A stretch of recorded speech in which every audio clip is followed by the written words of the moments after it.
হঠাৎ করে আমার পান্তা ভাত খাওয়ার খুব ইচ্ছা হয়েছে। তো হ্যালো এভরিওয়ান, তোমরা সবাই কেমন আছো? তো আজকে আমি সকালে উঠে সব বাসি কাজ কমপ্লিট করে স্নান করে এখন রেডি হয়ে গেছি। তো থালা বাসনগুলো এখন পুজোর মেজে নিব।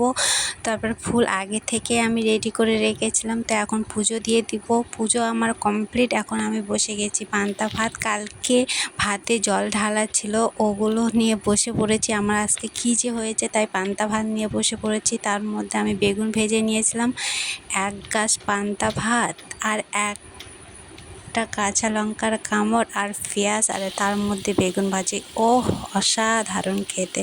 তো তোমাদের কাদের কাদের ভালো লাগে পান্তা ভাত খেতে অবশ্যই জানিও। তারপরে আমি আর রান্না চাপিয়ে দিয়েছি। আগে আলু আর কালাই আমি সেদ্ধ করে রেখেছিলাম, আজকে আমি ঘুগনি করব।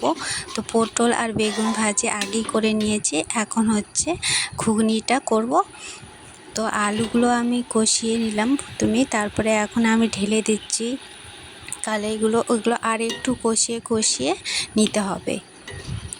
তারপরে এখানে কষাচ্ছি আমি, কষানো হলেই গরম জল ঢেলে দেব। গরম জল ঢেলে দিলেই আমার রান্না কমপ্লিট। তো আজকের ভিডিওটা এখান থেকে। যদি তোমাদের এই ভিডিওটা ভালো লাগে তো অবশ্যই লাইক, সাবস্ক্রাইব অ্যান্ড শেয়ার করে দিও। তো আজকের মিনি ব্লগটা এখান থেকেই, টাটা।